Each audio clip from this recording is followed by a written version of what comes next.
Third year Urdu literature, paper first, prose poetry and criticism, unit first, اسباق نثر، جس میں 7 ٹاپک ہم پڑھ چکے ہیں۔ آج ہمارا ٹاپک ہے 8واں، مجھے میرے دوستوں سے بچاؤ۔ سجاد حیدر یلدرم نے لکھا ہے۔ سید سجاد حیدر 1880 عیسوی میں ضلع بجنور میں پیدا ہوئے۔ فارسی اور اردو کی تعلیم گھر پر ہی حاصل کی۔ اس کے بعد انگریزی کی تحصیل کے لیے علی گڑھ آئے۔ اپنی طالب علمی کے زمانے میں وہ یہاں کے ممتاز ادیبوں اور شاعروں میں شمار ہوتے تھے۔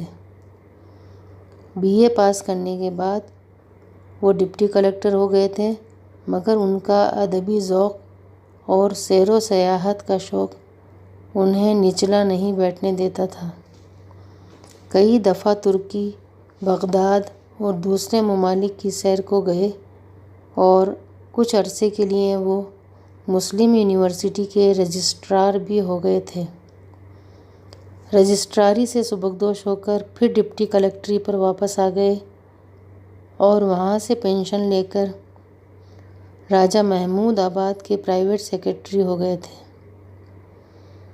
شروع 1942 عیسوی میں ان کا انتقال ہو گیا۔ سجاد حیدر اپنے ادبی ذوق، خلوص، محبت اور شرافت کی وجہ سے ہر دل عزیز تھے۔ ان کے مضامین، افسانوں، ڈراموں اور نظموں کو ادبی حلقوں میں بڑی قدر کی نگاہ سے دیکھا جاتا تھا۔ خیالستان حکایات ان کے شاہکار سمجھے جاتے ہیں۔ سجاد حیدر نے ترکی ادب کا خاص طور سے مطالعہ کیا تھا۔ انہوں نے ترکی اور انگریزی سے ترجمے بھی کیے ہیں۔ ان کے ترجموں میں بڑی روانی، شگفتگی اور بے ساختگی پائی جاتی ہے۔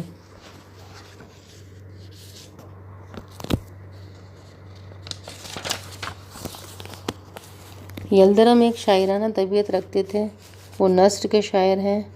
وہ افسانے بھی لکھتے تھے اور ڈرامے بھی، مگر دراصل وہ مضمون نگار ہیں اور ان کی ساری توجہ انداز بیان پر رہتی ہے۔ رومانیت، انگریزی کا اثر، فارسیت، تینوں کا اجتماع ان کے یہاں ملتا ہے۔ رومانیت ترکی ادیبوں کے مطالعے سے آئی۔ ان کا سب سے محبوب موضوع حسن ہے۔ حسن کا اثر ان پر غیر معمولی ہوتا ہے۔ جذبات کی مصوری ان کے یہاں ایک خاص حیثیت رکھتی ہے۔ وہ نئی ترکیبیں استعمال کرتے ہیں۔ یہ ترکیبیں خیال آفریں ہوتی ہیں۔ اس قسم کی ترکیبوں کا استعمال ادب لطیف میں عام ہے۔ سجاد حیدر کے یہاں حسن کی مصوری اور جذبات کے تجزیے کے علاوہ ایک خاص قسم کی لطافت اور شگفتگی پائی جاتی ہے۔ مجھے میرے دوستوں سے بچاؤ اس کی اچھی مثال ہے۔ دوستوں کے اقسام سجاد حیدر نے بڑی خوبی سے گنائے ہیں اور ضمناً رئیسوں کی دوستی پر بھی طنز کیا ہے۔ مثلاً ہمارے میزبان کے کوئی اور دوست آئے ہوئے ہیں اور میں دکھایا جاؤں گا۔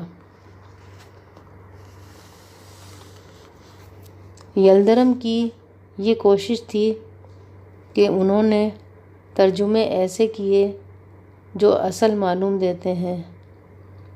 ایسا لگتا ہے جیسے انہی کی تصانیف ہیں۔ انہوں نے ترکی افسانوں کو اردو کا پیراہن عطا کیا۔ اس سلسلے میں انہوں نے ترکی معاشرت کا بھی گہری نظر سے مطالعہ کیا اور اس انداز سے پیش کیا کہ وہ ہمیں اپنی معاشرت کا ہی ایک روپ نظر آتے ہیں۔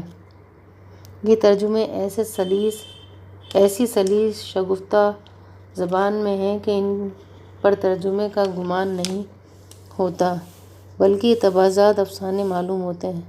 ترکی سے تھوڑے ہی فاصلے پر روس میں ایسے افسانے تخلیق ہو رہے تھے جو زندگی کی حقیقتوں کی نقاب کشائی کرتے ہیں، لیکن ترکی افسانے پر رومانیت کا غلبہ تھا۔ ان افسانوں کے مطالعے اور ترجمے کا یہ نتیجہ نکلا کہ یلدرم نے خود بھی جو افسانے لکھے ان میں رومانیت کے سوا کچھ نظر نہیں آتا۔ زبان کی نفاست اور سجاوٹ پر ان کی توجہ اتنی زیادہ ہے کہ اکثر ناگوار ہوتی ہے۔ خیالستان جو ان کے افسانوں کا مجموعہ ہے، اس میں روسی اور انگریزی افسانوں کے تراجم کے علاوہ یلدرم نے اپنے طبع ذات افسانے بھی شامل کیے ہیں۔